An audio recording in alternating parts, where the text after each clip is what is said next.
To stage. There we go. There I am. I don't know if anybody could hear me before that.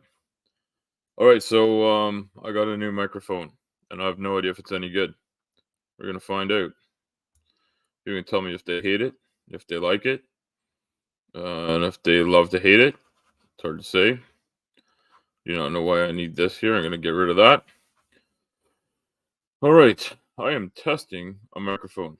So, Commander, thank you for uh, saying hello. Appreciate that. Appreciate that. You're stopping at rest stop, then you got to be driving. Yeah, I get it. You got to drive when you got to drive, and it's hard to comment when you're driving. Every once in a while, I pull up to a stoplight or have like a long pause in my journey, and I'm able to send a quick comment. But mostly, I don't. Sometimes speech to text works, but usually speech to text is kind of nonsense. So I have this virtual background here. I'm not sure that I like it. It's kind of doing a crappy job, but there it is. That's what it would look like if I was in front of a brick wall. So I got a new microphone because I figured it would make sense for me to have a microphone. And people still say to me in real life, they say, "Hey, you got a great voice. You should be on the radio." A drunken elf. Yes. Yes. Yes, Commander. Um yeah, it is really effed up. Um Speech to text is like it can be amazing. Like, I don't know how many times I give up on Siri, um, trying to translate, like, just to do, like, texting, like, to text a quick message to my wife where I wanna put, like, a couple of really minor details in, and I call her a she, but, Siri's just an AI, whatever. It's a recording device with a few known phrases.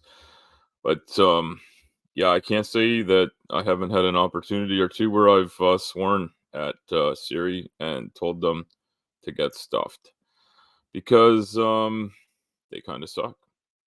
They suck at their job. That's it. That's what I want people to know, that they suck at their job.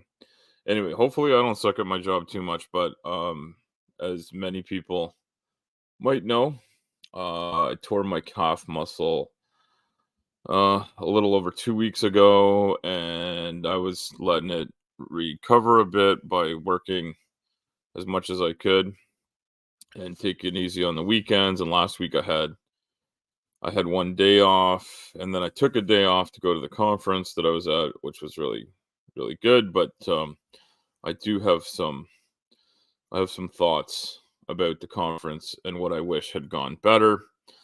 And honestly, most of what I wish had gone better was just that it hadn't felt so rushed right at the end. Right when I got up there, I felt like we were out of time because they give you like a full hour for three presenters and then questions. So by the time there's a couple of minutes lost between each presenter, and I think one presenter went over by a very small amount. Not Don't hold it against them at all. They had lots of great stuff to say. I felt like my 15-minute presentation ended up being cut down to closer to 10 or 12.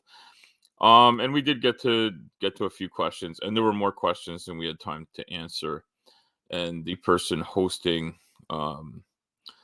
the presentation really wanted to keep it on time, which is fair. There's nothing wrong with that in a scenario like this when you're doing that. Hey, PC, good to see you. Good to see you, PC. So, interesting thing about Pragmatic Crystal, I know almost nothing about them, except that they're an awesome person and that they're here supporting just about everybody that I go to. They go to. They may be part of that Maya and Doctor Tap sort of thing, where if I'm there, they're there a lot of the time. But with a couple of rare exceptions, I'm gonna have to like reevaluate that whole thing. But it does seem to happen a lot. Although YouTube does recommend the same stuff to the same sorts of people, I suppose. And I've been involved in stuff with those people as well. Next weekend, oh, you got to work all weekend, Commander. That kind of sucks, but it's better for the pocketbook. obviously. But yeah, so I'm missing half a day's pay today or more. But I worked a lot of long days, and when I actually almost got to um all right, here I'm finding out all sorts of stuff about PC. Look at this. Look at this. Okay. Commander, I got I did not put in a lot of hours this week. Less than 60 hours in 5 days. Um but I would have had over 60 if I'd worked a normal day today. So, PC, Pragmatic Crystal, is a 48-year-old woman, been married for 25 years, lives in South Louisiana, analytic fish, and I care about truth. Oh, you know what? I love to fish too, PC. You know what? I also like to analyze fish. But yeah. That is a bit odd. That is a bit odd. Here, I'm gonna post this for people that are deaf or just don't like my voice. Despite the fact that I get compliments on my voice all the time and this new microphone, please comment, even if you hate my voice, if the microphone is clear and provides good sound. That would be good to know.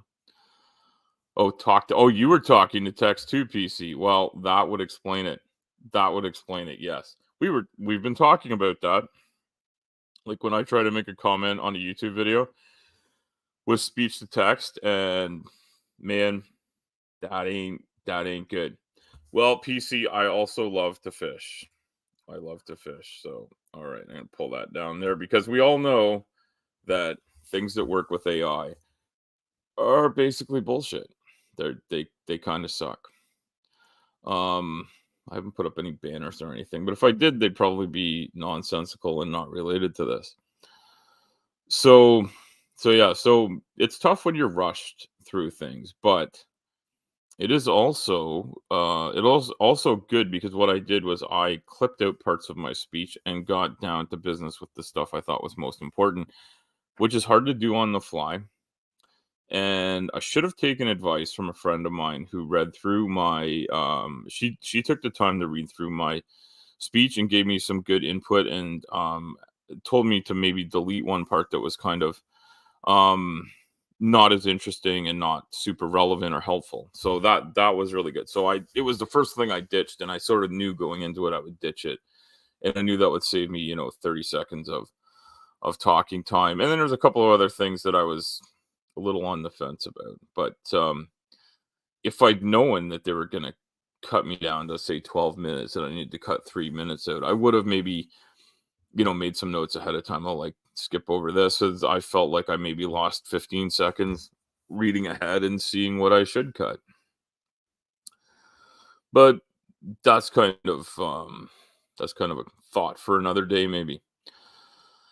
So, yeah, it was nice to get off a little bit early, and what I did, which was dumb, was I went and bought a microphone. So, and if people don't like my voice, don't worry, I won't take it badly. You can not like my voice. I just want to know if the microphone is clear or if it was a bad purchase. Um, it is chrome colored. It's covered in chrome, so I think I was drawn to it as a truck driver. I don't know if I can show it. I don't know if it would like, yeah. See, it's chrome. It says blue on it. It has a very old USB plug-in, which I didn't know it would have, but seems to work. Um, Theoretically, people can hear what I'm saying. So this week's been busy with a number of things. Some of them have been good, some of them have been bad, and some of them might be neutral. And it's Friday afternoon. I'm home, which is not my usual thing, and I've had some really cool things happen this week, and I've had some some really bad stuff happen this week, and I've kind of been all over the place. Um, and having the pain return from pulling my calf last night. It woke me up in the middle of the night. I had muscle spasms from that, and oh, geez, what else did I have? Yeah, I had the muscle spasms. It woke me up. My wife helped me get some Tylenol and a Gatorade to help get my electrolytes up in case that's part of it. It does seem to help. Um, and I definitely yesterday had extra sitting yesterday because all I did was took a crane from kind of the far end of far end of the GTA to the far east side. Oh, thanks, PC. Yes, yeah, it eased up. It eased up, and I got back to sleep. But I slept through my alarm, and I have sort of a backup alarm, and it went off, and I was able to get to work in time to make my first run. But I was 15 minutes late for work, technically speaking. But I wasn't late for the customer, and I did what I was responsible to do. But I should have been there 15 minutes earlier, which is not good. I don't like being late. With the amount of pain I've been in, I've been late more recently, just having trouble moving around in the morning. And if this had happened to me when I woke up this morning, I probably would have had to call in sick because I couldn't even stay upright to walk to the bathroom. Um, I'm sure this happens to other people. When I get up, I don't usually wake up to use the washroom in the middle of the night. Not every time. I'm getting to the age where it happens to me 3 or 4 times a night, and I usually can get up, stumble half asleep to the washroom, and go back to bed. Um, and my father told me that this would happen to me at some point because it happened to him. Um, and he told me about it when it started happening to me, and he's now gone, unfortunately. But but he told me this is kind of this is what happens as you age. And Anyway, it was really like when this pain came, it came out of nowhere. It woke me up. It woke me up from like a sleep, like a deep sleep. I woke up with like a pain in my leg. I think both of my legs are. I'm getting muscle spasms in my upper legs from walking funny from having a torn calf muscle. I think because my muscles are working in a way different way. It's been really painful. I've had this happen a few times, and Tylenol and a bit of extra electrolytes is helping it. So, anyway, going on about my um, health issues probably isn't the best way to do a stream, but I'm testing the microphone and we're seeing if my voice comes over it okay, and all that sort of stuff. So I've actually been thinking about a whole bunch of stuff. So I'm going to tell you about the cool stuff that's happened this week. Is my work with Obesity Canada has resulted in having another great meeting. I also had another great conversation with somebody. There were people that I work with there that were at the conference I was at last weekend. I've been sharing information with people, and I've been coming up with some things I'm going to write probably today and or over the weekend that have to do with my living with obesity and other comorbidities. And yeah, I'm gonna put something together about all that.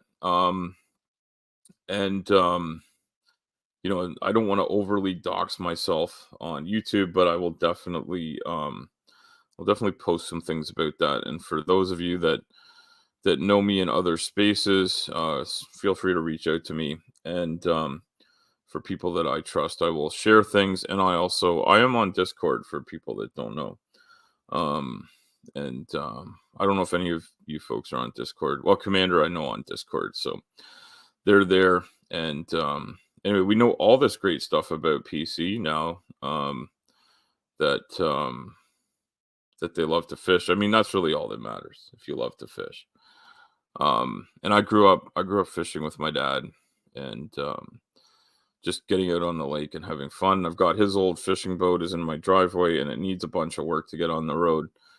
Well, on the water, I got to get it on the road too. I got to make sure the trailer works, and I got to make sure it works. And next year, I'm hoping that we're going to have it up north and use it a few times and do some fishing.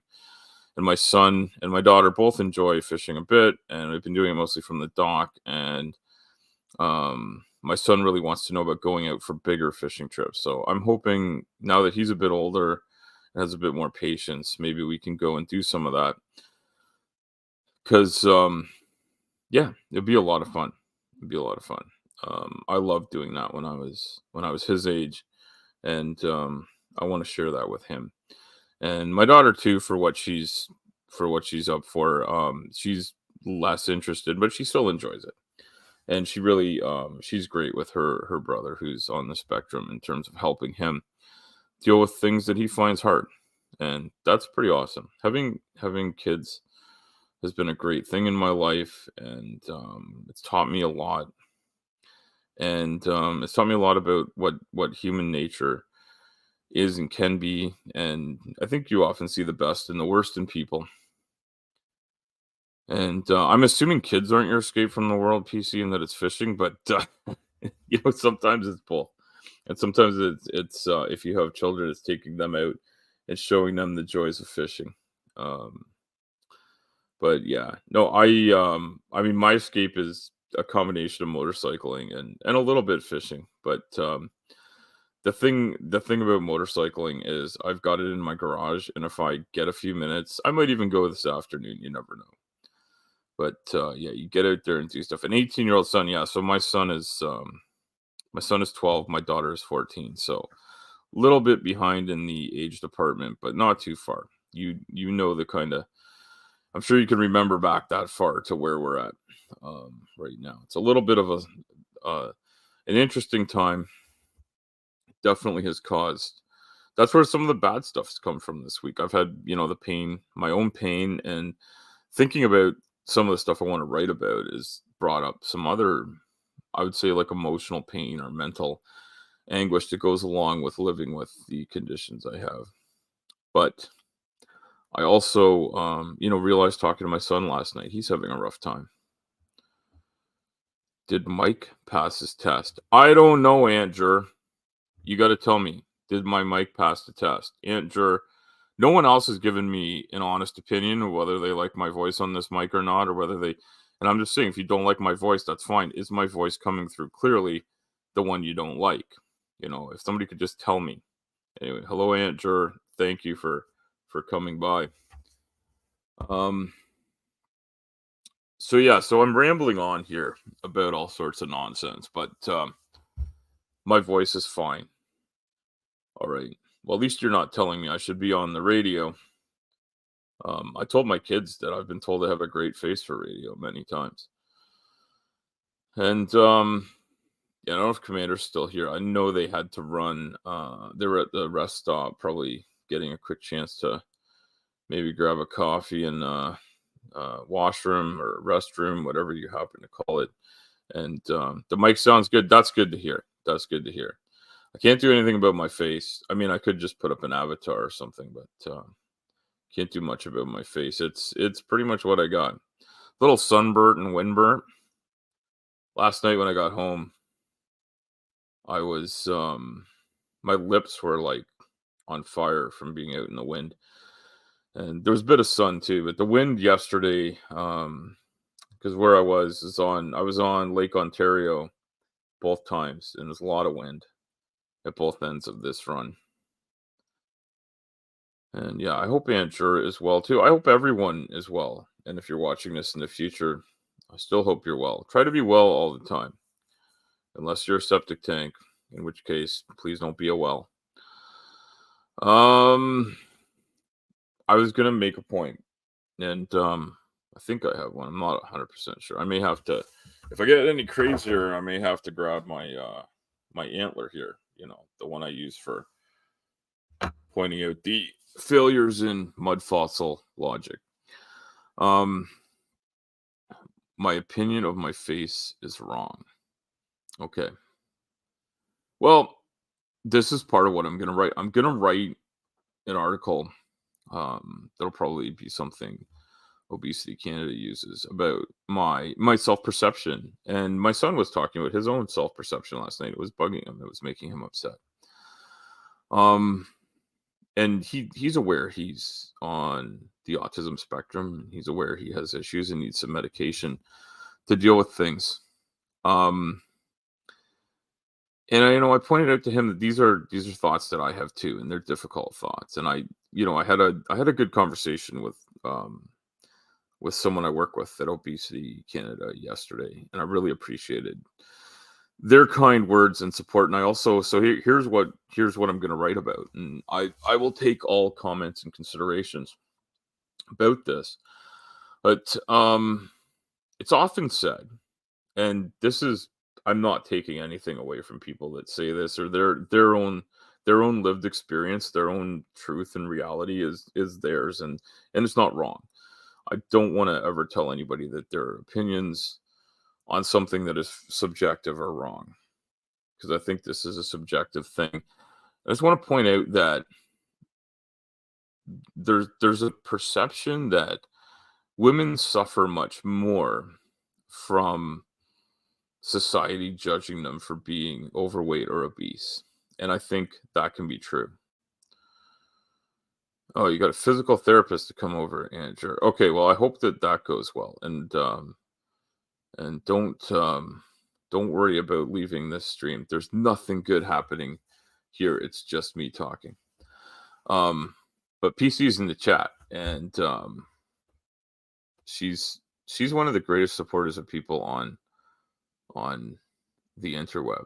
Um, there's a few people that are like that, but PC is like in the top 3 and maybe in the top 1 because I see her all over, not just supporting but also reminding people to do all the good YouTubey stuff. So I'm going to continue on with my thought, and I realize this might be controversial, um, because I think when we say something that is often true, we may forget that it isn't always true and that it isn't universal. Oh, well, PC, I appreciate that. I appreciate that. Yes, the link queen. Yes. And I know PC has helped me get my links into things. And so have some other people that I would put up in that, in the prolific mod, people like Titan, people like Maya. Those people are amazing at getting all that stuff in there. But I appreciate that people, I think it's probably a pretty quick thing to do, but I appreciate people taking the time to get that out there. And I appreciate being deemed important. Um, Assuming that's what that means. I'm making a major leap of inference there. So here's what I've noticed is a lot of people say, being an obese or overweight woman has a tremendous amount of stigma to it, and I don't deny that for a second. It definitely does. I think what's unsaid in that statement. Oh yes, Carrie is also fantastic. I should have mentioned Carrie as well. They are amazing, and they are often here talking to me if I'm doing a stream. I get their support all the time as well. So yes, Carrie is fantastic. And yeah, I don't know why their name didn't come to mind immediately, but thank you for pointing that out. And you know what? I'm probably leaving out some other amazing people because there's one of the interesting things about this. I'm fairly new joining the community as a chatting person. Um, I was watching and not really realizing or understanding about the live chat so much for a while, but I in talking to people and connecting with them, I'm realizing there's so many similar minds and like minds that want the same things. They may not agree on everything, but they have really great and aligned intentions. And so, and my intention in talking about this is not in taking away anything from anybody who's having a terrible time dealing with this. It's just that the inference, am I making another inference? I'm using the same words over and over again, which may not be helpful. But what I find is that when someone says women have this extra tough time, I think what they're trying to say is just that women are having a tough time because women can often be judged on their appearance far more than men are. Men can have other things. Best name, yes, best name. I think I have seen best name ever. And also, there's another person that has an amazing name that I haven't seen or heard from in a while. And I'm pretty sure their name is Stupid Whore Energy. I might be saying that wrong. It might be a slightly different name, but it's something along those lines. And I've seen that person around. So I'm just gonna say, everybody's awesome except for a few specific people who I often call it. So this concept that women have this terrible time doesn't mean that they don't. I'm not saying they don't. I think they probably do have a worse time. It's just that the idea that they're having a worse time or a particularly bad time could sometimes be construed as that men aren't having a bad time in terms of living a life with stigma. And I have a lot of stigma that's internalized towards myself, and I also realize, and I've had to learn and recognize in myself stigma I have towards other people, because I'm also a part of society. And so when I see people, I jump to conclusions about them really quickly.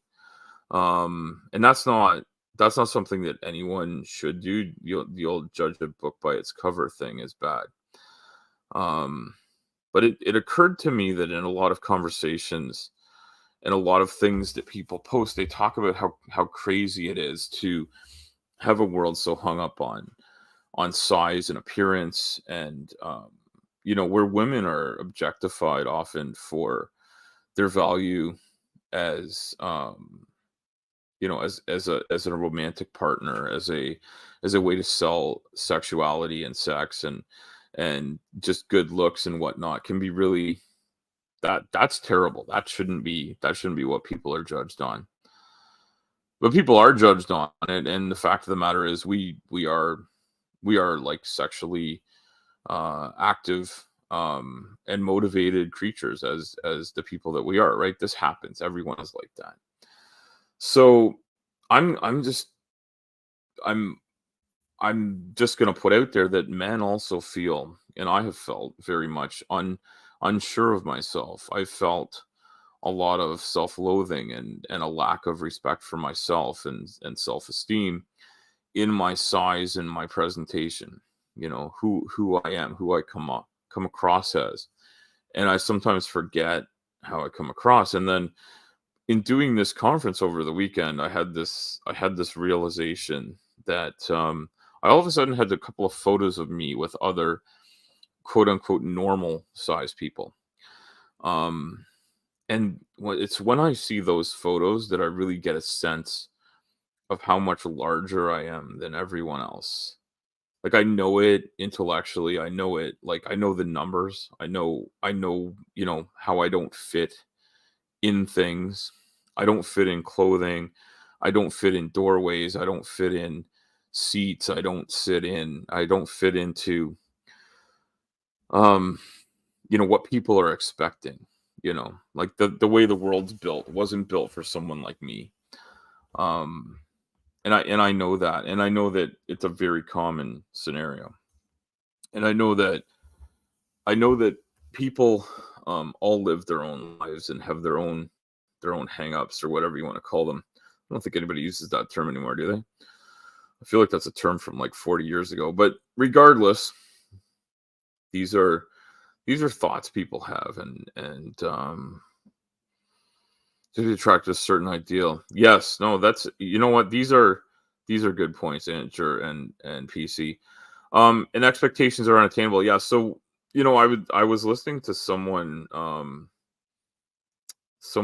I think I posted this I'm in a community with people um that are part of Obesity Canada, and I shared this there. But another person who's great from YouTube is Brainless Steel, I think, is their full name.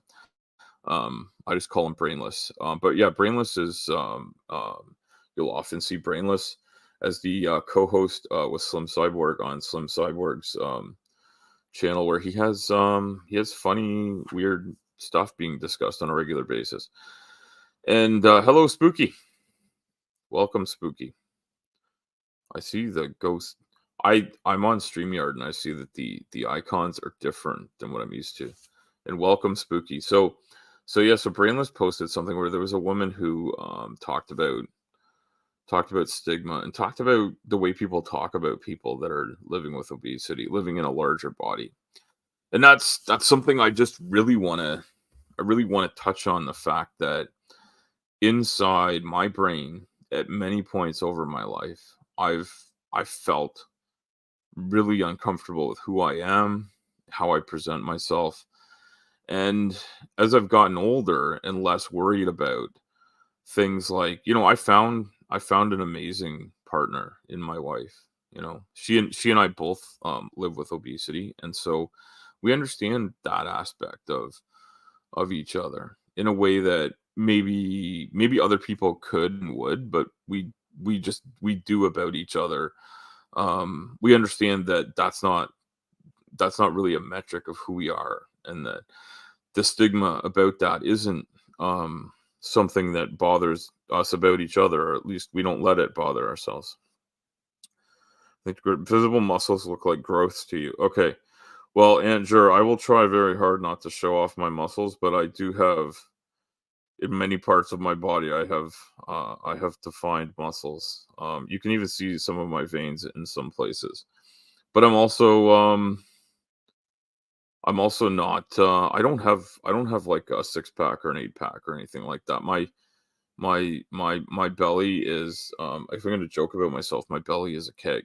You know, I have a keg. I have. I'm just a really big person. Um, I don't have enough height for my weight by any means, but yeah, I'm like you can't see in this brick wall thing, like from I guess from like my neck up that I'm super broad shouldered, that I have big strong arms and stuff. I don't want to like I don't want to freak out Aunt Jer because I know they don't like this, but like I have like muscular forearms. I even have like a little bit of like definition in my biceps and shoulders. So sorry, Ancher. I know that was disgusting for you, but this is me. Yeah, you're supposed to be attracted to muscular bodies. Well, Aunt Jer, I'm supposed to be attracted to um I don't know what I'm supposed to be attracted to, like blonde ponytail girls with like ridiculously large chests and super curvy butts and 8 feet tall for your weight. Well, you know what, Andrew? I should be 9 feet tall for my weight. So there you go. I'm more than 3 feet short of my goal height. So there you go. Um, I've actually never actually properly done the math. I like saying I'm 3 feet short of my goal height. But yeah, Andrew, if you also are a person who lives in a larger body, which I'm assuming that's what you're suggesting, um, you know, it's okay. You're you. There's nothing wrong with being yourself, and there's nothing wrong with having the body you have. It's That's another conversation that's difficult. Oh yeah, PC. I agree. If we were all the same, it would just be boring. I deal with a situation where I have some health issues that are related to living in a larger body. It's hard to say which one comes first. The whistling cat emoji for spooky. I don't know what that is. That's gonna take me on another tangent. You know what? Like, a whistling cat. Like, I like I might see that it's gonna take me on a tangent because I just start thinking about euphemisms. And euphemisms are something that I love and enjoy and laugh at. But man, a whistling cat. Like, I could just see like a whole bunch of terrible euphemisms that would take me in a bad direction. But yeah, no, I'm very much attracted to my wife, who's a beautiful woman, and might not might not be what I would like if I made a list of things. My wife just said this to me. She's like, if I had made a list of things I thought were attractive and wonderful, that a lot of the things that I check off on a list would not correlate. But um, we get along as people. We love each other as people, and that is that's the amazing thing. That's the best part. That's the best part of life. Um, is finding someone that you connect with, and the person you connect with, um, I think becomes attractive. And that I'm glad I've made it to that point, but it didn't change the fact that through my youth and my teenage years and even in my early 20s, like I had some confidence in myself about some things, but I lacked confidence in other things, and it affected me. It affects me still today. I have confidence in a few things that I know I'm good at, and I lack confidence in other things, and I'm constantly saying self-deprecating things, and I don't know why I do that, and people tell me not to. People tell me to stop saying stuff like that, and I I need to maybe do that. I need to take ownership of it. Whistling cat, orange whistling. Oh man, there's a whistling orange. Wow. Like, I guess I don't get this whistling thing on here. Um, but I bet it's happening and it's awesome. Orange cat whistling. Do you think like StreamYard just doesn't show me these emojis and I'd have to look at something else. It's probably what it is. That is probably what it is. Um so I'm gonna write something anyway. Oh, bye Andrew. You know what? Some people do want to be caught that way and other people don't, but you got to be you. So definitely get rid of that underwear. No, I mean no, probably get into something else as well and brush your teeth. Um the you get the more I don't give a shit what other people think cuz really don't know. Sorry for derailing. No, that's okay. I like being derailed. I like being derailed. Um the older I get, the more I really don't give a shit what other people think because we don't really know what they're thinking and what difference does it really make anyway. Yeah, pragmatic crystal. That is true. That is true. And you know what? And Andrew, enjoy the physical therapy. That stuff can hurt, but enjoy getting that done because physical therapy, I've had it to recover from injuries, and it is very effective in the long run, even though it's not comfortable. Sometimes really painful. The end results are fantastic. So, um, want to see you succeed in that. But yeah, PC, I get that. I feel the same way. I think as I've aged, I care less about that stuff, but I still think about it. And when I see people say, well, you're a guy, so this doesn't matter. I feel like no, it does. It did. It screwed me up. Oh, spooky. I'm sorry. I'm sure if the lockdowns have caused you to put on a load of weight. It's yeah, and don't see. And this is I forget what that emoji is. That a sad face? I think it's a sad face or something. Um, I actually I didn't end up stopping working outside the home for the pandemic at all. Just about because I was an essential service and then moved into another essential service and I never really had any major time at home and so although my weight fluctuated a bit over it, I actually lost weight. Um Still leaving me in a extremely obese category, but that's, living with obesity for pretty much my entire life, all of my adult life, even most of my teen years. That's how I've been. So, um, oh, you don't need to thank me for my service. It's not like I was in the military or something. Um, but yeah, I did. I was in construction for a long time, so we did a lot of emergency construction and maintenance during the pandemic, and we with the company that I had, my partner and I did a lot of work for people, trying to look after shopping plazas and other buildings, and we even we're putting in stuff to help deal with you know during pandemic reintegrations, stuff like hand sanitizing stations and the like, but also, just trying to help people put up additional signage and patch and repair parking lots and things like that. Um, Once there was some movements allowed, and then also like just making sure that spaces were safe and helping people have working doorways that allowed for not coming face to face with people. I think one of the main things people did was moving through places, starting at one end and moving to the other. um but yeah, so yeah, we worked on all sorts of stuff, but it helped me move out of the construction realm, and I still work construction adjacent and equipment moving, but yeah, I got this great opportunity to work. to work in trucking and get away from the stress of running my own show, which was kind of my biggest achievement. And yeah, was I taking risks? Sure, maybe a little bit. Um, and yeah, in trucking, the pandemic was toughest, right?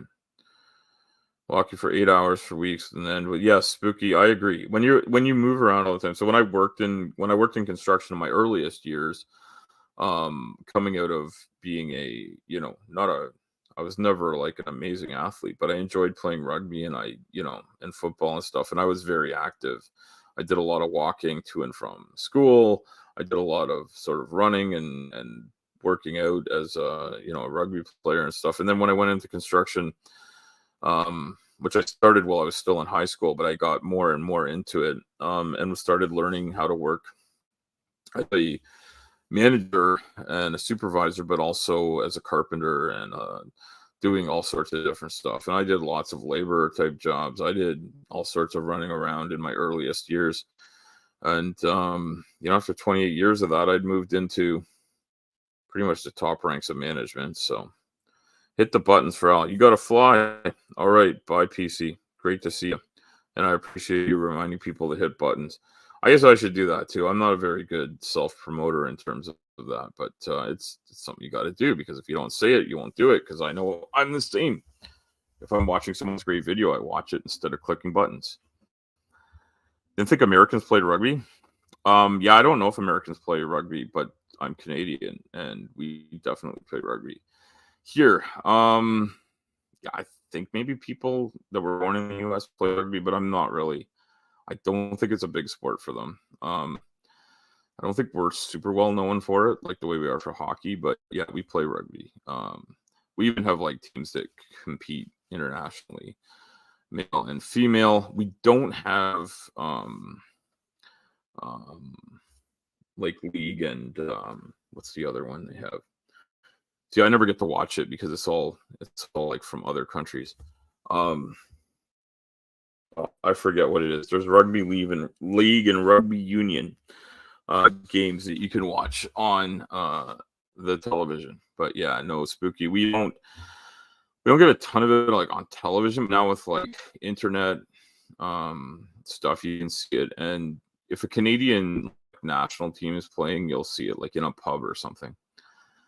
I wouldn't say big. I wouldn't say big, spooky. It's like, but I think like pretty much all high schools have it as a big sport. It was like in terms of male sports, we had three big ones for male team sports. We had a swim team too, but like when swim team's a bunch of individuals competing, really. So basically, football in the fall, hockey in the winter, and rugby in the spring. And I think we had a soccer or a football team, like the European style football, but I don't know. I don't know if it was big. And American high school sports are really different too, because they have much bigger high schools and they have tryouts and stuff like that. Like basically, I mean, there were tryouts for the sports I did, but like basically, you had to more than suck to not be allowed on the teams. Um, Showing up and trying hard would get you on a team, and putting in the effort to gain skill would have you as starting player within a year or two. And we also for things like rugby, we had so much interest in rugby. We had four male teams one of the years I played. And I love playing. And I was I was really lucky to have the right build to be a tight head prop. I could move fairly fast and efficiently. Sorry, I'm not going anywhere. I'm just fixing something I noticed is wrong over here. There we go. I don't want to have a flurf problem. There we go. Am I back? So spooky. You're another person I don't know that much about. I see you everywhere. I don't know much about you. So I'm suspecting that if you know about rugby, you must be from somewhere other than North America. But maybe not.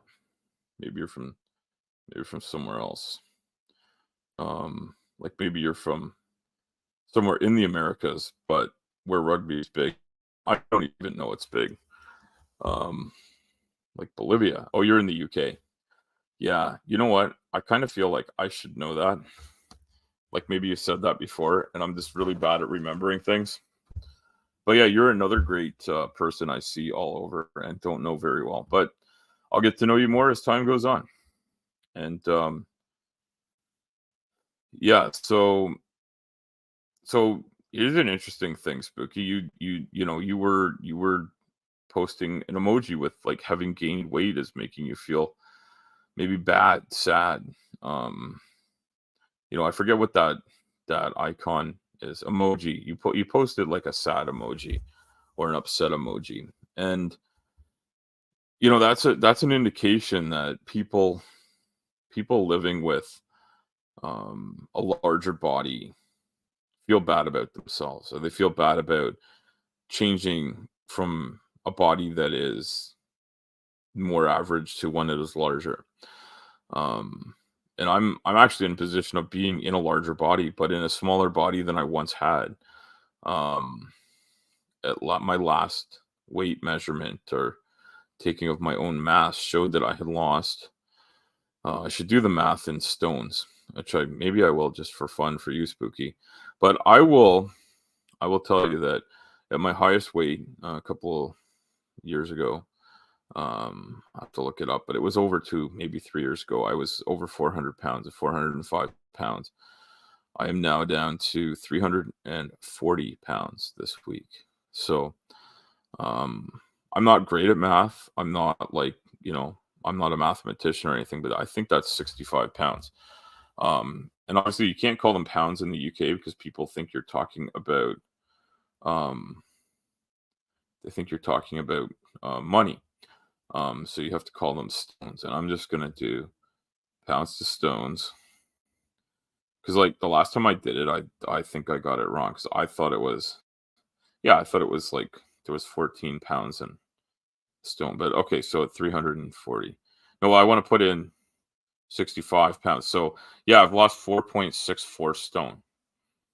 I don't know what that is because I think stones actually like stones and pounds, I think is how it's said. But anyway, so yeah, and I was talking to other UK people I know. So 24 stone. A pensive face. Okay, and on StreamYard, I think the emojis are coming up different. Being so much of fitting my trousers was difficult. Yes. Yes, you know what? That is difficult. That is difficult. And I'm actually at a point where like trousers or we call them pants or whatever, and that you can't say that because that's like when we say pants, you think underwear or what we call gitch or trunks or boxers or whatever. Thank you, Spooky. I appreciate congratulations. Um, and I don't ever want to say that I don't appreciate the congratulations or that you shouldn't congratulate people.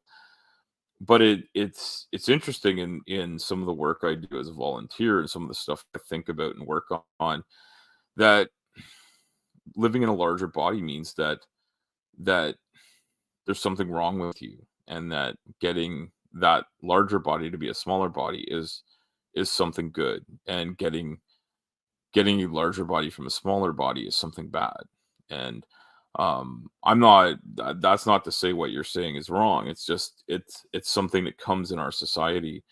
It is something that is just it's just a de facto situation. It's where we're at.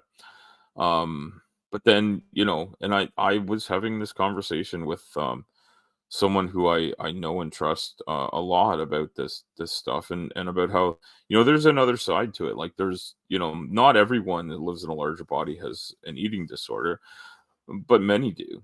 And in addition to that, like there's eating disorders that go in the other direction. So there's people that are they're so convinced that losing weight is good and their body dysmorphia is a real thing and it's put them way off track to the point where they're losing weight to the point of literally killing themselves and that's not good either. And but just being average or being like fitting into an average bracket or category does not necessarily make you a better person or make anything better for you. And so that is something I'm trying to figure out how to combat. So I will definitely be doing a an article about that or a blog post.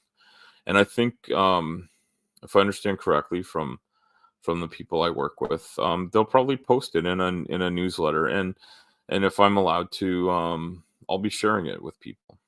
And the other great thing we did is we had a conversation this week with a group of people that are also volunteers and staff members at Obesity Canada who really work hard on trying to fix what's wrong at multiple levels. We try to deal with patients, doctors, nurses, physical therapists, occupational therapists, mental therapists, and nutritionists, dietitians, you name it. We try to get the message out to all of those people. We also want patients and people in general society to know.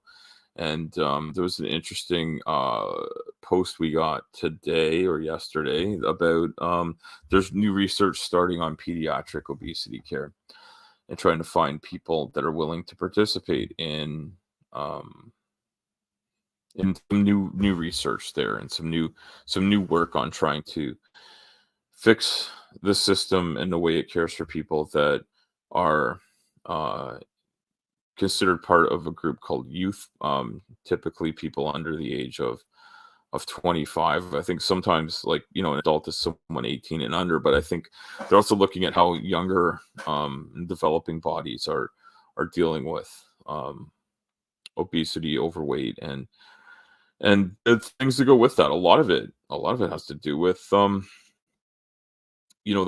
way development happens, and the way our metabolisms work and change as we go through our development from child into adult. There's a lot of stuff that goes on that's really difficult for people to handle, and for some people they go from being quote unquote normal to, and I keep on saying that because trying to say that people that are outside of an average range between two brackets are not normal people, are not regular people, is something that I'd like to see go away, and I'd like to not be overly pedantic or worried about what goes on in the words that we use. But words end up being really important. So when we use a word that upsets or offends people, um, and we're using it because we want to upset or offend people, it's not really helpful a lot of times.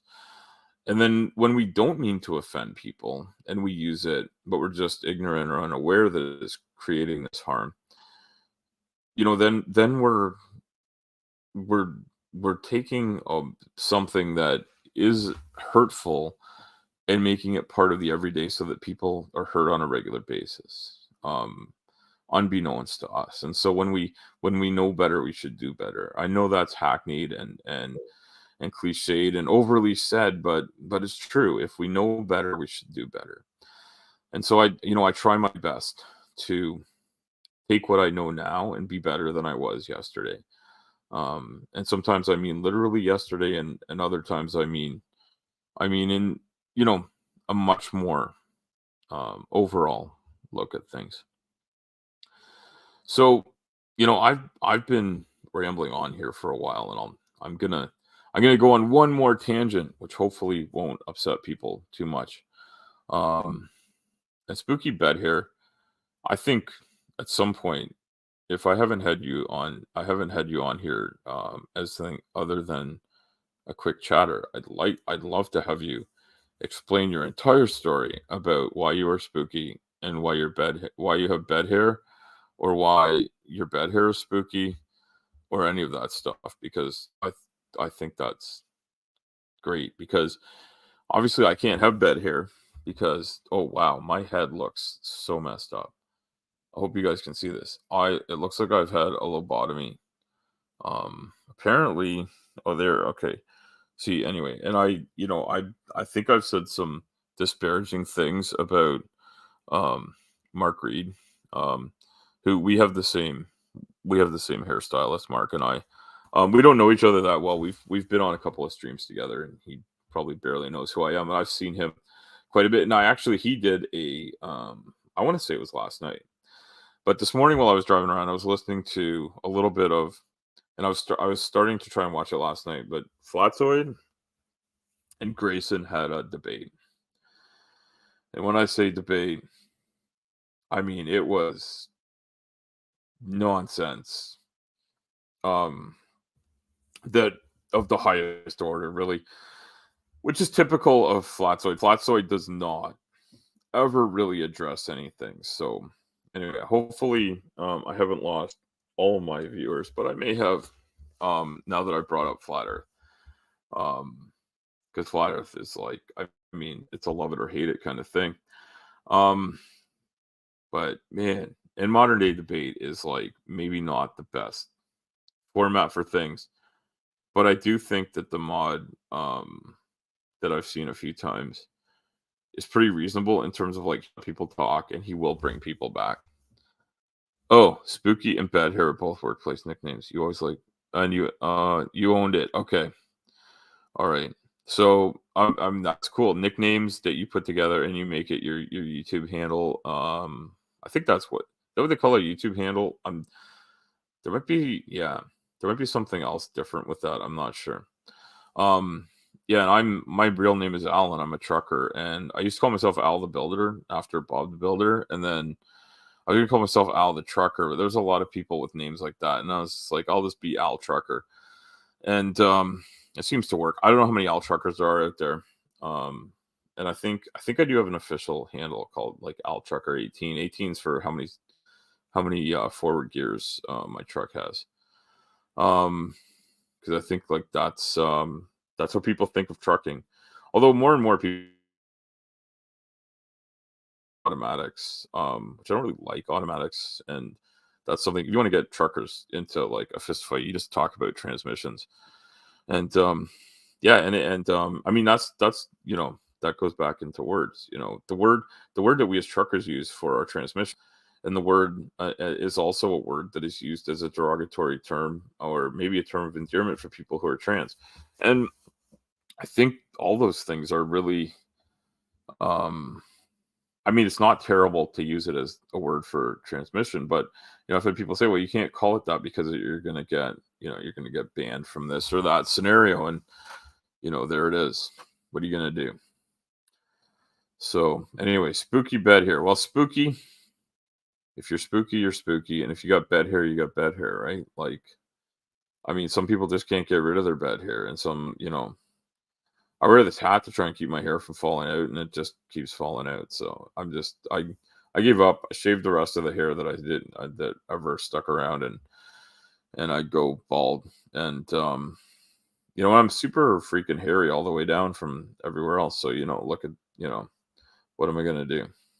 I'm one of those guys that looks like a Sasquatch, which may be why there's so many Sasquatch sightings. Anyway, so so Grayson and Flatzoid go toe to toe on modern day debate last night, and I was falling asleep and I missed it. And then I had that weird thing that woke me up in the middle of the night, and I think I started watching, or I wasn't watching so much. I was listening to Mark Reed.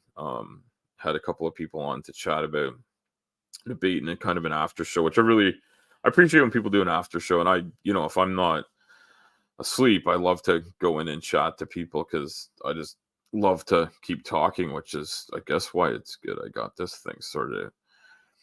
Yeah, transistor radio. Yeah, I remember those two. Yeah, and that's the same word. I don't even know if I can say the word out loud. And I honestly wouldn't. I'd hate to say it and have people take offense to it. But like when truckers and guys in the shop talk about what transmission is in a specific truck, we always say that. And I mean, look at the Australians. They add that E sound to the end of everything. Like a biker's a bikey and a trucker's a trucky. I guess if you drive a car, you're a carry. I'm not sure about that, but I haven't been to Australia. I've talked to a few Australian people. I'm pretty sure Mark Reed's Australian. If I'm not mistaken, he's like in Perth or something like that, which is out on the west coast of Australia. Um, if Mark ever watches this, he can tell me how wrong I am. If someone else is a big Mark fan. I'm not a Mark fan. I don't watch everything he puts out, but I watch him frequently. And I also I seem to have like a ridiculous I have a ridiculous affinity for watching flat earth stuff. And and I guess as a truck driver, I mean, you can't be a truck driver in North America anyway and not know the earth is round. Um but I mean, I guess there must be some that somehow have figured out a way to, but I can't wrap my head around it. It doesn't make any sense to me whatsoever that people do that, have that scenario. So I was listening to Flat, so I'd go on and on. And another guy, I think the person's name is Sunflower, came on. Sunflower came on to Mark's channel and had some stuff to say. And it's fine, they had some stuff to say. I'm not against them. I'm not against them having it. Um they were really upset, and they're apparently not on the flat earth side, but they were really upset that Grayson didn't address some points that Flatoid was making about frames of reference, and how if you're in this, you need two frames of reference to deal with an airplane taking off and the Coriolis force. Now, I am the last person that should be teaching anyone about physics, but I did start the training to become a pilot. And I got through the entire private pilot ground school, and I did well at it. And I did some flying lessons, and I did okay at those too. I just really ran out of money to pay for stuff like that, and that was one of the first times that gas prices started going up in a major way. The price of oil went up in a major way at about the time I was doing that, and it became really, really cost prohibitive. And I had a lot of stuff going on, so I never finished it.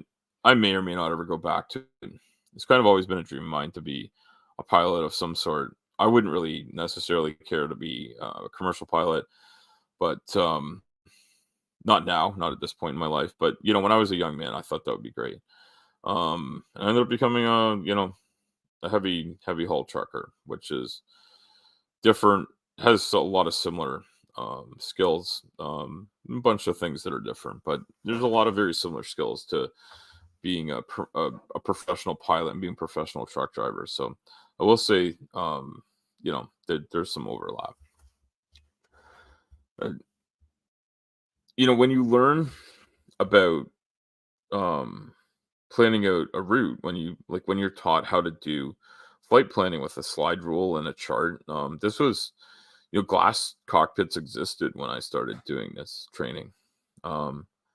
Just catch up on old arguments over and over again. Conclusion, most stuff you don't truly believe. Yeah, I know you're right. You're right, Spooky. I think a lot of them don't. A lot of them are what I think they call pose. I know MC Toon and Craig on Fight the Flat Earth, or he is Fight the Flat Earth, but I call his channel Fight the Flat Earth anyway. Yeah, they're kind of really popular ones in that, and there's Dave McKeegan's becoming very popular. Creaky Blinder does some flat Earth debunking. I think Sir Sick does some. There's a lot of pretty big channels that cover it, and I mean it is nonsense.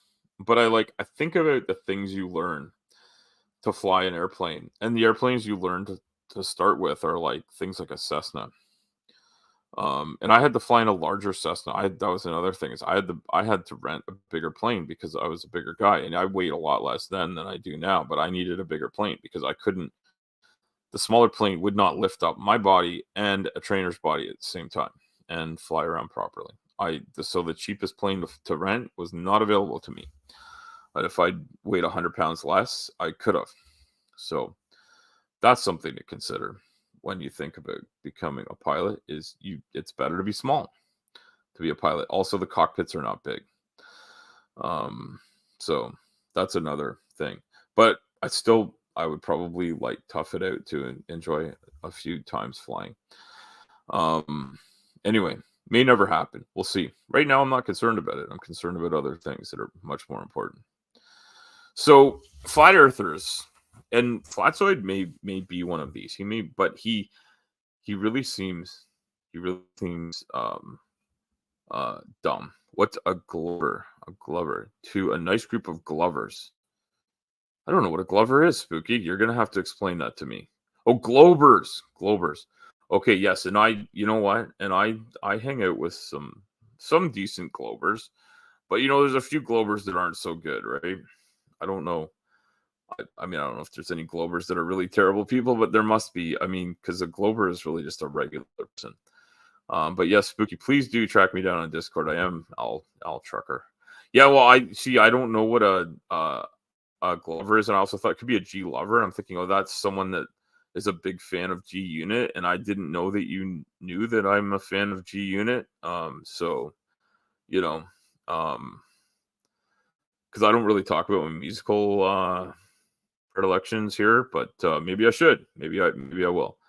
The only thing I know is that my wife and kids say I should never sing. Um, and people in the general public always say I have a great voice, and no one on YouTube will say whether my voice is any good or not. So I think that's really weird. I also think that my voice in person comes out differently. I did want to get a better mic because the one I'm borrowing my son's computer, and it just has like the tiny little microphone that's a hole in the plastic that, I mean, obviously there's something in there, but it must be really tiny. So I got this great big chrome ball here, which is a perfect trucker mic. In fact, I think I should take this thing in my truck and hook it up. Oh, I just got a Discord notification. So let's see who's talking to me on Discord. Nobody. Nobody has nothing to do with this, right?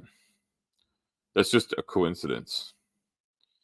Somebody, but I should have turned that down. The mic sounds fine. That's good, Spooky.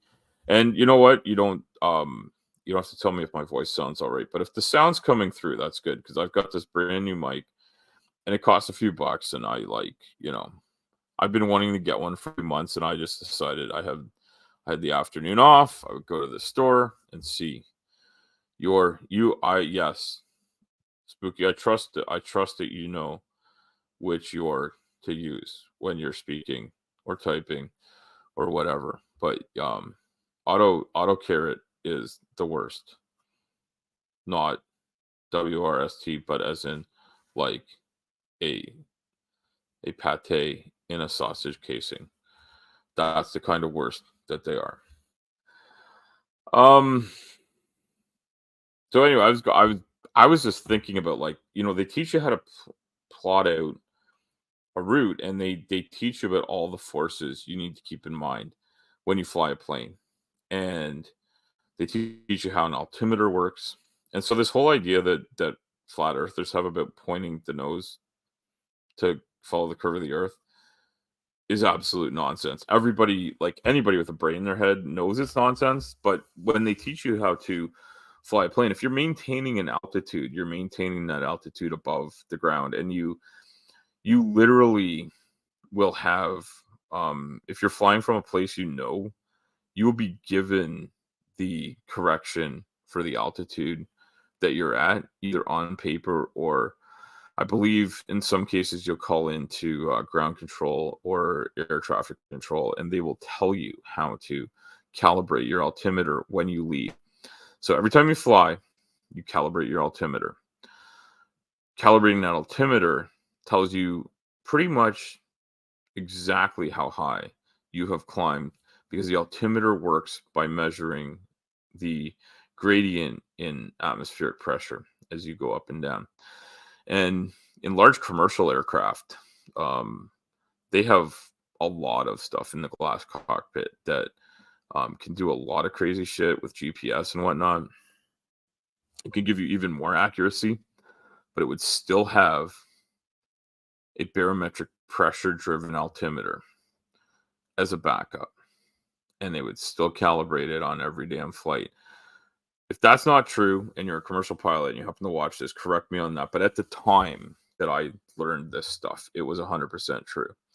They told me, like in 20 years, it hasn't been quite 20, but in 20 years from now, you'll come back and, all these planes with all analog dials will be moving away, and it'll all have a glass cockpit, and the dials, there'll just be 6 dials over here for the basics that you can't fly without for instrument flight. They'll be backed up with analog, um, sensor driven stuff, but a lot of it will be driven by computers. But you calculate prevailing winds. There's you go and get the airman's, I don't know if they still use that terminology, but they call it an airman's weather report. In Canada, that was what you would get. There's a Canadian Weather Service. I forget what the exact name of it, but you can go online and find this. You get the airman's weather report. You can find it for the area you're in. You can find it what the winds aloft are. There's prevailing winds. You'll correct for these things as you fly. And Coriolis force definitely exists, and all the stuff you do is based on navigating on a globe Earth, even for private pilot work. You could think they're lying to you, and you wouldn't necessarily get high enough to actually see the curve of the Earth. That I won't argue with that. But the equipment you're using is based on a globe Earth. The navigation you do is on charts that are based on a globe Earth. And we get an aeronautical chart. It'll show you which airspace you're going to fly through. And when you work with that chart, you usually have like a pencil, and there's some special rulers. There's a slide rule that helps you do calculations. It also helps you calculate using what's basically vectors. And the vectors you use are just like the vectors that you would study in high school. And they're plotted out in 2D, which works relatively well for basic private pilot work. So you're going to basically say, okay, I'm going to travel how many aeronautical miles from point A to point B.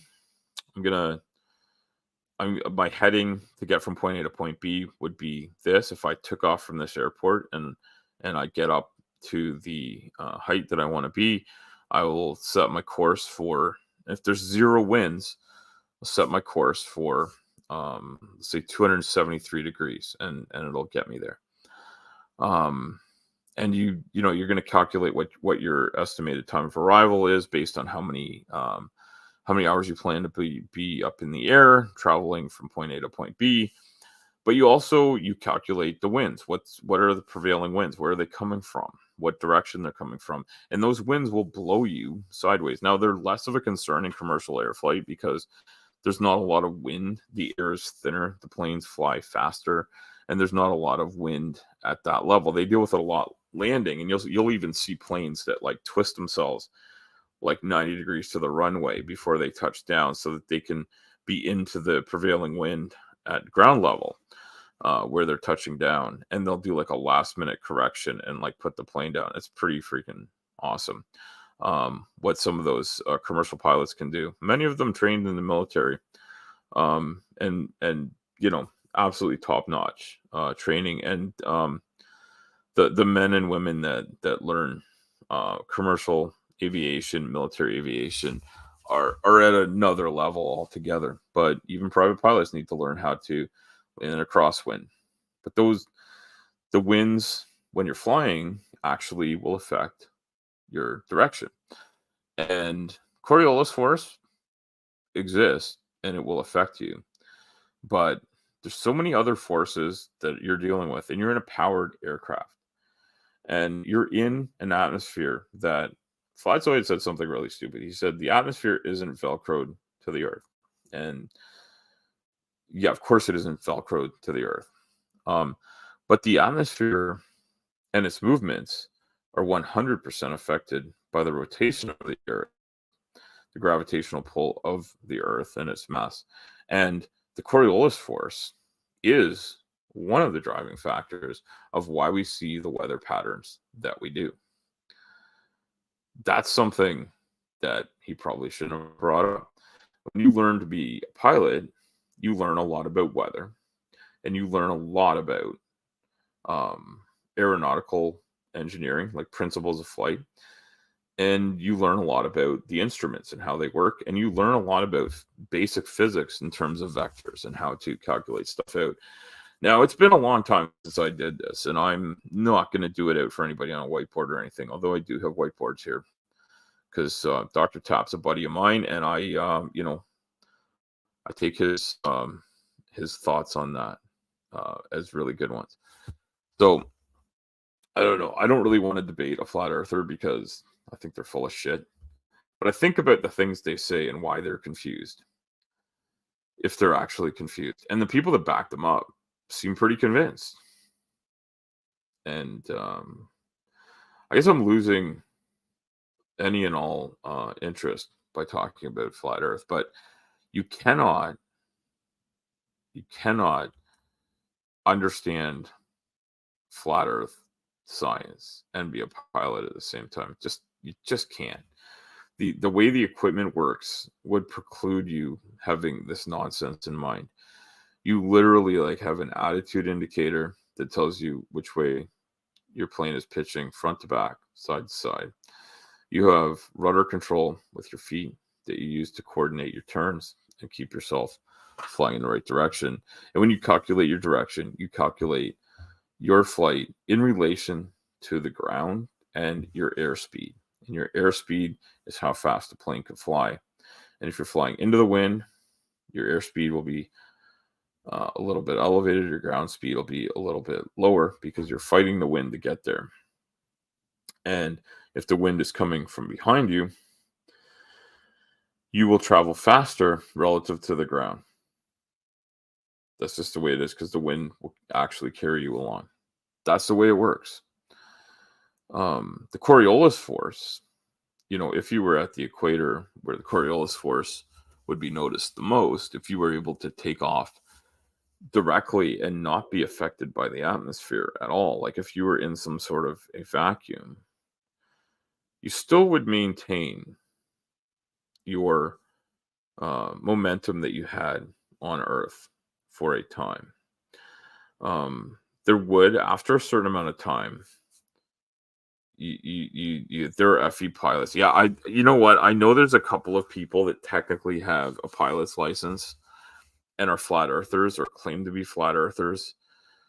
But yeah, I mean they have to be ones that believe that all the references to navigation on a globe are lies perpetrated by whatever. I mean, these people say like NASA is just pretending the Earth is a sphere because it makes them more money. I mean, like, I'm pretty sure, like, if NASA were able to like fly out from the Earth and like show like the dirt pizza thing from space, like, holy shit, that would turn the whole fucking scientific world on its ear pretty quickly, wouldn't it? I mean, like, if you knew that secret, wouldn't you want to tell it? But yeah, they tend to be conspiracy theorists as well, right? So spooky. That's yeah.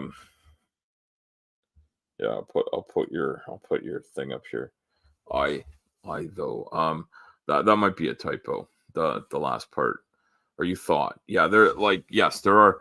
Yeah, it's I'm assuming that was I thought. And yes, there are there are flat earthers that claim that there are flat Earth pilots, and I think there are some, maybe a handful of people that have flown a plane, and because you can hold the controls of a plane and not know anything about how it works.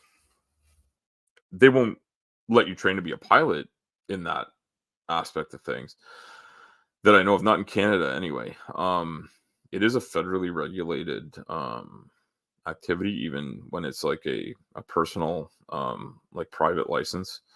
But I think it's it might be Nav Canada, but it's like there's a few different agencies involved in managing that.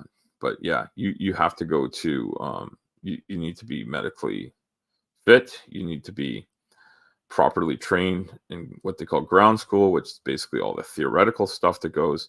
And I don't mean theoretical in terms of like scientific theory, but like in understanding all of the theories, scientific and otherwise, that go into how planes work. You don't have to be a mechanic by any means, but you have to understand about how a plane is built, what to look for. You have to inspect it every time you fly it. You have to understand and check the engine for its. So yeah, no, that's fine, spooky. I totally get that. It took me a second.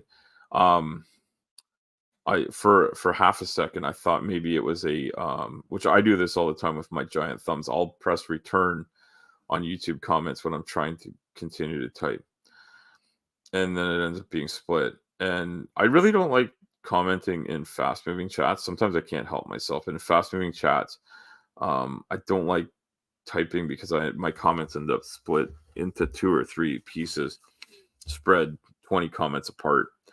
So I can't really do it. And I think that's one of the things I love about YouTube is that the smaller channels, I don't know if you can get a smaller channel than mine, but smaller channels, there can be some great conversations with the chat.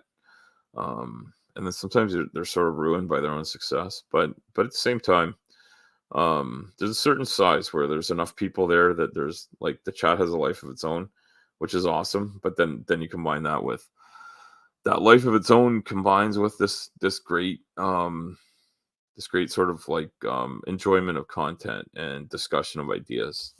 And I admire that. So people that have that in their chats, one day maybe I'll have that. But I definitely have a few people that come by and support me, and I appreciate that a lot. And if at some point in the future someone's like looking at this and saying there was ever a time when Al Trucker wasn't like popular, yeah, that is this time right now. The people that you see in the chat are um amazing people that are they're true pioneers in the Al Trucker channel, who for whatever reason show up here. I don't know if you can be border than this. Even if you can be bored enough to think that this is better than just sitting in a dark room doing nothing. But there you go. Yeah, you get to know everyone. See, yeah, and so here, so Spooky, you're like I've seen you all over the place. I don't know anything about you other than that you have bed hair and Spooky as nicknames, and that you live in the UK. But that's enough. That's enough. I also one of the things I like is getting to know people by their commentary rather than you know pre-drawn up conclusions. Um, because like as Spooky bed hair, I know nothing about your age, your location, your gender. I mean, I could sort of assume you're in an English speaking country, but even that doesn't mean anything. Lots of people in non-English speaking countries are English speaking themselves because they're from an English speaking country, or they're in a country where very few people speak English and they just like practicing their English by hanging out with English speakers. I might do the same thing if I wanted to brush up on my French, which is something I can speak, but not super well. I did a bunch of it when I was in Montreal. Reminded me of how bad I am at it, but I can read French really well. And I can write it in a pinch, not grammatically well. People would read my French and realize I'm French as a second language person pretty quickly because I would make mistakes by mistake. Um, but yeah, I can read and understand it. I've even read some scientific information is written in French, and because so much of the terminology is like sort of defaulted to Latin and Greek, I can actually like sort of figure it out as I go because I've heard the terminology before. You've been on the odd stream; they're few and far between. So Spooky, so like there's a Spooky bed hair persona out there that we find out like your name, rank, and serial number. Or probably more likely we find out your kind of what you look like, and we could probably make some assumptions about your age and gender from that. But yeah, like getting the opinion of person and just knowing it's a human from somewhere on Earth. It's not the biggest leap in the world to assume that somebody who's engaging on YouTube is human and earthbound. Maybe a few people on the ISS, or that other news station, you know, um, that are chatting from space. But most people, and those are really low Earth orbits, probably from Earth to begin with. If you're an astronaut or a cosmonaut or some sort of a space faring um, naval personnel, and you live in a low Earth orbit and you're not from Earth, please comment in the chat. I'd love to hear from you and know more about where you're from if it's not Earth, because that just sounds fascinating. Because not only are you the first non-Earth person to get a job at space exploration, you also somehow came from another planet, and possibly have more space exploration experience than the rest of us. Or maybe you just came on a comment. We're not really sure. So yeah, when I hear flat Earth people talking, it's so much misunderstanding of how things work. But one of the things that Flatsoid kept harping on to Grayson last night, and I thought it was really dumb, but Flatsoid is really dumb. Like Flatsoid doesn't have the capacity to actually argue a point. So he just kept on going on and on about this bullshit about the number of reference frames needed to calculate the Coriolis force on an airplane, and that the because Grayson was bringing up about the flight times. He's saying, well, like if you fly from point A to point B in the northern hemisphere and point X to point Y in the southern hemisphere, they're the same kind of distance and timeline, and they should, like on a flat Earth. If you look at like an AE, I think it's called the azimuthal equidistant projection, where it's projected onto a disc. That's the one where like Australia turns into like a long hot dog shape. Like that would be an indication that you're in a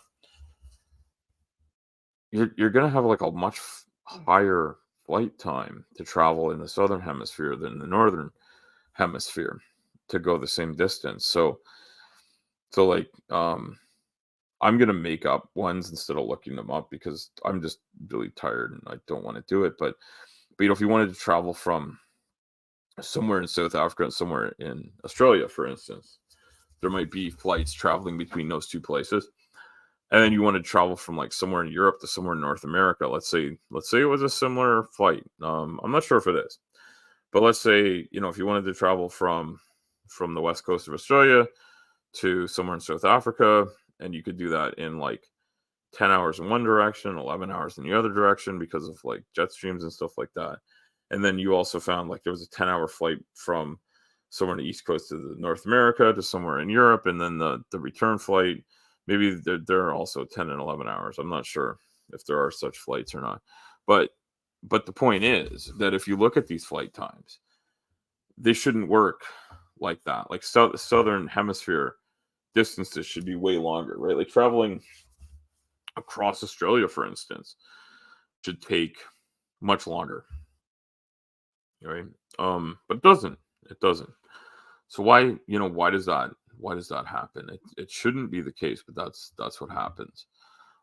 Is that they take the same amount of time to travel the same distance. So like if a plane could travel at 650 nautical miles per hour, and that same plane is owned by say Qantas, and another one's owned by, say, I'm gonna say like Air Canada, like one that flies out of like Toronto, Montreal, Vancouver, Halifax, like a bunch of places like that. Big cities in Canada. Lots of those big cities have flights to go to places in the US and within Canada and overseas. But if you were to travel, a 3,000 kilometer flight in Canada, a 3,000 kilometer flight in Australia, 3,000 kilometers shouldn't work out on the most commonly referenced map that flat earthers use. And I'm pretty sure that was Grayson's point on that. And Flatsoid, rather than say no, that's not how we would calculate them, says you can't fly on a globe Earth because of the Coriolis force, which is nonsense. And the Coriolis force is, of course, the force that you get from being on a rotating body. And so one of the great examples that smart people use, and I'm not necessarily one of them, although I'm trying to not self-deprecate too much, but smart people show you that the movement of tropical storms, things like cyclones and hurricanes and tropical storms that rotate, they all rotate in one direction north of the equator, the other direction south of the equator, and that is due to the rotation of the Earth, and that they tend not to cross the equator because the way that they roll, literally the way that they roll, is affected by the rotation of the Earth. And so Flatsoid doesn't understand that. He's just like, well, the Coriolis force. Well, the Coriolis force is relative to, like, when you have the thrust of an airplane engine, whether it be jet, turboprop, or standard turbo, or just a standard prop engine with avgas, not a single one of those would notice Coriolis in an amount that you'd do the math for it. You just wouldn't. You just wouldn't. And you'd have to be in a particular situation in order to have a tremendous amount of deviation due to Coriolis. Because you'd have to, I think, if I understand correctly, the greatest notice of this would be at the equator and traveling directly north or directly south. And once you leave the Earth's surface, granted you're in a different reference frame, which I think is what Flatsoid was trying to hammer away at. So yeah, you're in a different reference frame when you take off from the Earth, but you're not losing your conservation of momentum immediately. It takes a while, and you're also powered flight is a thing, and the atmosphere is a thing that affects the direction of your powered flight because winds move you. That's kind of the whole point I'm making, is that the amount of drift that the Earth would do underneath you, if you were to pretend that conservation of momentum wasn't a thing, and that as soon as you take off, all of a sudden the Earth is just like rolling beneath you at some like massive speed, which it isn't. I mean, people keep pointing out it's half the speed of the hour hand on a clock that it rotates at, because it's an angular momentum. It's not doing what people think it's doing. And when you take off from the Earth, you already, like, if people talk about over 1,000 miles per hour of rotation at the equator, and if you could, this is my globe. Can anybody see my globe? Not really, right? What I got to do, sorry, I got to go to settings. I got to get virtual background, and I got to go to none. There we go. Get rid of settings. Okay, here we go. See, look at this. What is this nonsense? I don't know what this is. I have a coupon. I don't know if I need that. Okay. So this is the equator, this line here. You just got to trust me, this line's the equator. And this globe is neat because it has this thing that shows you the angle. So this is actually indexed with 0 degrees, right? So when you spin this globe, if you were to be able to float right here, as the Earth passes at this speed that is really, really slow, right? This really, really slow speed. That's like, I'm going faster than it actually turns, right? Have you ever seen the hour hand on a clock turn like this? No, you haven't. I'm doing this. I'm speeding it up. Okay? But where are my fingers? If you could somehow be in a separate reference frame and be on the Earth where the circumference of this Earth is so big. Oh, man. Ha! You thought I was actually in front of a brick wall. Yeah, that was, I don't know if you've ever heard of this guy named Michael Jackson. He was a famous singer from somewhere in the US. He had this album that I had a copy of called Off the Wall, and he was standing in front of a brick wall, and it had fake graffiti for the title, and it said Michael Jackson, Off the Wall. Anyway, I had his other album, Thriller, that I thought was really good, and then I kind of got over him. But if you were here where my finger is, and the Earth, because of how much circumference it has, was passing you at half the speed of the hour hand on your watch or your clock, okay, you would see 1,000 miles would go by in an hour. 1,000 miles per hour, right? Because in that 1 hour, when this goes by you, but if you look at like the globe, like this is a country. The country I live in here is this big pink one here. It's called Canada. It's like I've driven like from here to here.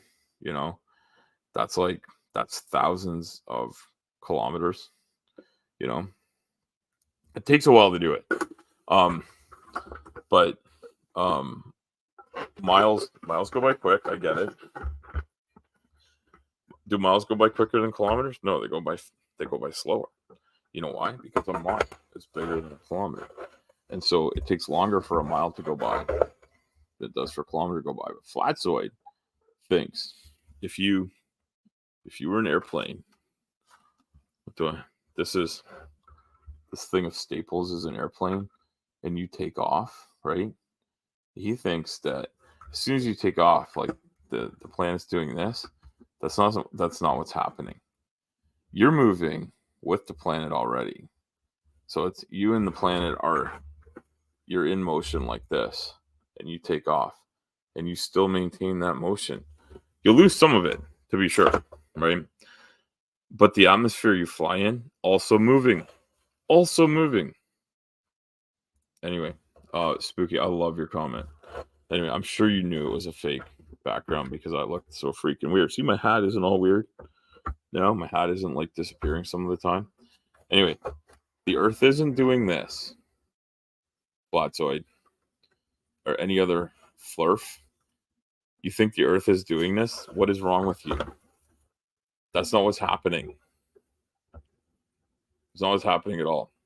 Also, speaking of total dipshits that are flat earthers, there was a guy having an argument / debate with Witless Wit Salad, Witless Word Salad, Austin Whitsitt, and fuck, Austin's dumb. I don't know when it was from. I started watching it earlier this week. I was just on the road and I just needed some entertainment earlier in the morning, and I was listening to it, and I I'm bugging Dr. Tapioca Weasel is this buddy of mine who I know lots of people have seen, and he's been on my show, and he's a pretty cool guy. He's a bit weird, and he's an atomic physicist. So I don't know what he would know about flat Earths or anything, but here we go. But here it is. This is the important thing. So I told him about how dumb I thought Austin was, and I've started trying to write a song about how dumb Austin is, but then I'm like, well, my wife and kids say I should never sing because my singing voice is terrible because I can't carry a tune. I'm like, I don't know why I'm not musical, because I love music. I love singing in my truck and driving around singing a song, but I suck at it. So what am I gonna do? I just talk into the aether. Well, and that's the thing. So Witless word salad, Austin Whitsitt, who one of his sycophants challenged me to debate him, and I said, bring it on. I haven't heard fuck all, so I guess Austin's afraid of me, which probably should be, because, well, let's face it, my skin cells are bigger than him, so he should be afraid.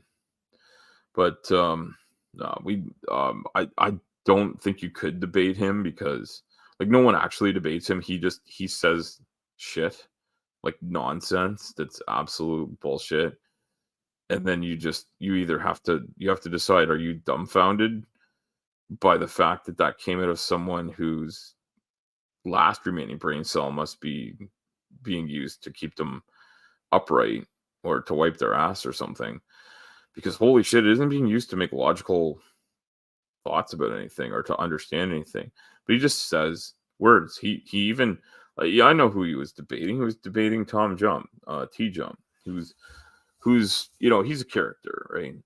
T Jump's pretty cool. Yeah, Maya won't let him do it on the show. Yeah. So So when I was on Maya's show with Stephanie and Doc Dino and Dr. Tap, and we talked about Mud Fossil, Roger from Mud Fossil. But yeah, I'll let Dr. Tap talk about flat Earth stuff. And Dr. Tap and I have had some conversations outside of online conversations, and we've had some online about some of this weird stuff. And he has some great evidence for globe Earth and gravity and stuff. Because so in this particular debate with T Jump, he he made up a lot of words, I think, but whether he made them up or not, he misunderstands things. He one of the things he said, which I thought was really interesting, and I'd love for, well, Spooky, if you're like a super smart brainy person, you want to come talk about it, by all means come talk.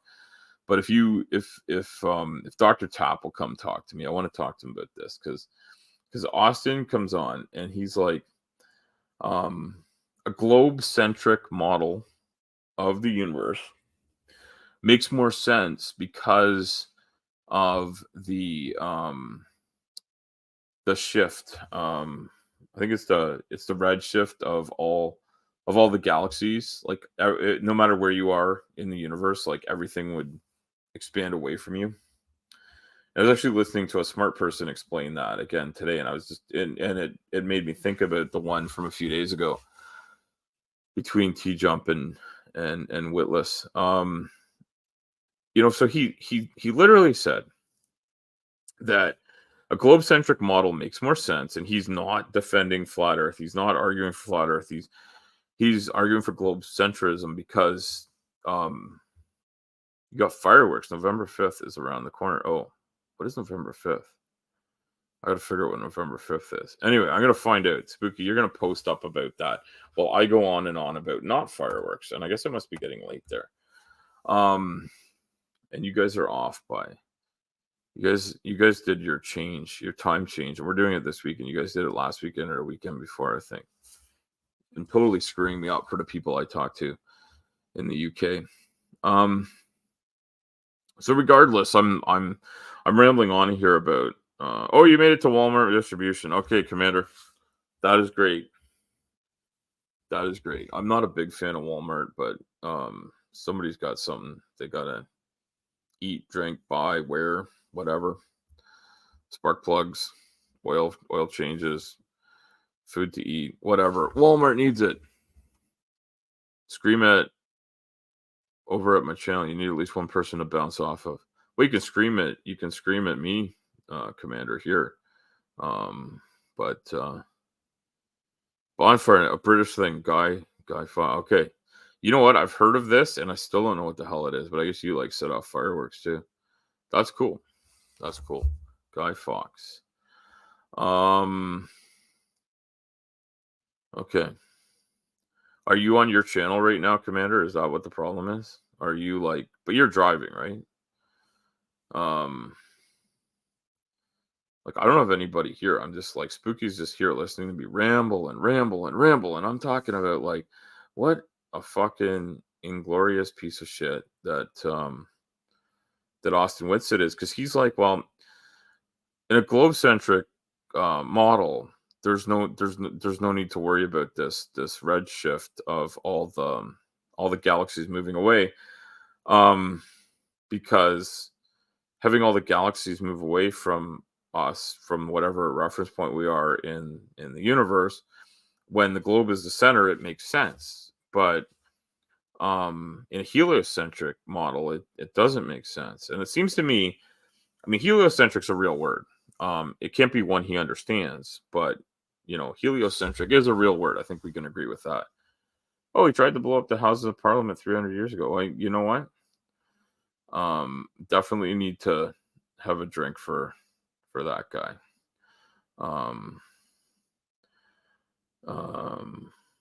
I don't know if we're for him or against him, but I generally think that organized governments are full of a bunch of self-important blowhard clowns. So, your country, my country, whatever. Some of the people in my family are from your neck of the woods. 34,000 pounds of dairy product. Well, they didn't even give you like a third of a load there, Commander. Although I guess, yeah, on your truck, that's probably a pretty good load, I guess. Are you running tandem, Commander? I think you've told me that before, but I can't remember. Or maybe you guys run like triaxle reefer. Oh, you don't want to scream at anybody. Okay, I thought you said you wanted people to scream over at your. Oh, okay. Maybe that's a typo. It says you want to find people to scream over at your channel. Okay, so I read it as like a typo of scream at over at my channel, but I think I misread it. but there's something funny going on there, Commander. Um, but yeah, I don't know if we should talk about blowing up the Houses of Parliament. Our House of Parliament is, well, let's just say politicians aren't known for being awesome people. There's a fly in here now. We've had snow this week, and none of it stuck to the ground here, but it did up north. We had snow a couple of times this week, and I've been out there, and don't I don't love it. No, I'm not just saying general. I was just talking out loud. Oh, okay, all right, Commander. I do that too. I say things in chat that I'm just thinking, and I just share my stream of consciousness every once in a while. But I think you're doing the same thing, and that's totally cool. At 34,000 pounds of dairy product. Um, yeah. I mean, like, I basically consider any cargo under 25 ton to be super lightweight, um, with what we do, um, because it changes greatly what it is we're doing, um, in terms of how we load stuff. Oh, I just want everybody to know that Doc Dino has an interview at Tell Me More, and it's starting like right now. It's live. So we should probably all be over there watching that. And I think smarter people than me know how to just go and do that. So let's just say this is my point about Austin. I wanted to scream this at him. I wanted to like pull him out of his smug little nonsense chair there and smack him a couple of times and say, Austin, you fucking moron. You think the sun is maybe closer to the earth than people that are aware of reality think it is. So, but let's just pretend it's as far away as we think it is. 8 light minutes. In our solar system, you're saying it would make more sense if everything was rotating around the Earth instead of rotating around the sun, and that everything else rotates around the Earth, and the Earth stands still. And that is, you know, that is such a small and insignificant difference of place in the galaxy that we're in, where we rotate around within that galaxy, and that galaxy that we're in moves somewhat homogeneously, although in its own rotation, for sure. There is movement in the galaxy itself, but it's moving away from all the other galaxies when you look out at distant things. And you're using that as an argument. The fact that he said, and I quote, it is 96% more believable, I believe is what he said. I know 96% more something than the heliocentric model. Like, I would like to know if he's accepting that this observed redshift is real and using as an argument that the fact that no matter where you stand in the universe, the whole thing appears to be expanding away from you is true. He's accepting that. He's using it as an argument. Whether he actually accepts it or not, I guess, is up for debate. I'm willing to concede that he may not actually be accepting it, but he's using it as a tactic to argue with T-Jump about what makes sense. That doesn't make sense. If you were to move yourself 8 light minutes in any direction from your existing reference frame on planet Earth, 8 light minutes away, you would still be in the same solar system, or let's call it Earth rock system if you don't like that. You're in the same Earth rock system where the orbital mechanics and the math don't make sense, because that stuff would actually fucking fall apart. But things move, and you can calculate these movements. You can add up all the things that are going on and calculate them. Austin does not have the mental capacity to understand that can be done. I might have the mental capacity to do it if I went through it piece by piece and someone explained it to me in great detail. I don't want to toot my own horn too fucking loud, though. I'm very much willing to say that I might not be that smart, but I am smart enough to understand it can be done. So I don't want to hang myself out to dry too hard, but I do think I could understand what's going on. I've calculated enough complex things that have more than one piece to them to understand that you can map out where things are now, see where they're moving, what speed they're moving, and see how they move in reference to one another. That's a real thing. Being in a reference frame, that's a real thing. The word reference frame, Flatzoid was right when he used it. Austin Whitsitt is also right when he uses that thing. There is such a thing as a reference frame. But he talks about reference frames and relativity, but thoroughly misunderstands it and denies that Einstein's theories of relativity are legit and that they mean anything. This flight is starting to piss me off. It just doesn't make sense. And it totally blew my mind that he was saying that it was 96% more plausible or believable or understandable to have the Earth be the center of the universe than to have the sun be the center of our solar system. And my understanding is, and I would like for people to correct me if I'm wrong, my understanding is we are able to, by making multiple observations, find ourselves within our own galaxy. And we can certainly see that we're not at the center of our own galaxy. With that, we can see. As far as the entire universe, everything expands away in all directions. And the smart person casting that I saw on streaming, I saw on YouTube, and perhaps it wasn't a stream. This might have been more like a lecture type thing that was streamed or recaptured for YouTube. But the smart thing they were saying was, and they said it's kind of an old hackneyed thing that's been said a gazillion times. But if you think of a bunch of things, I think they might have used the example of pennies on a balloon. If you like tape them on or glued them on there, and you pull up the balloon expands, the surface of the balloon expands in all directions, and the pennies all move away from each other. And that's a good way to imagine what goes on in the universe. Everything moves away from each other. And that you could not stand on a single penny if you were that small, or if the pennies were that big, depending on how you want to look at it. It'd be one pretty big fucking balloon, but all right. Let's just presume that we're the right size to see this analogous situation and understand that the analogy shows that everything you look out at moves away from you at a similar rate, and the whole thing's expanding. I think that's really telling that a truck driver from Ontario could figure that out. And Witless Word Salad can't. He just brings it up, tosses out a gazillion unwarranted fallacies at whoever he's debating with. And I use debating in the most charitable way possible. And say, holy fuck, Austin, you have just lost so much touch with reality that I don't know if you'll ever get it back, you know? Like he just can't. He can't admit that what he's saying makes no sense. He's been doing this for so long. I believe it may be his only means of remuneration for anything. And he's been around for a long time. People think he's fucking amazing for some reason, but like he's really just a fast talking. And I could talk that fast if I didn't want to say anything of any accuracy.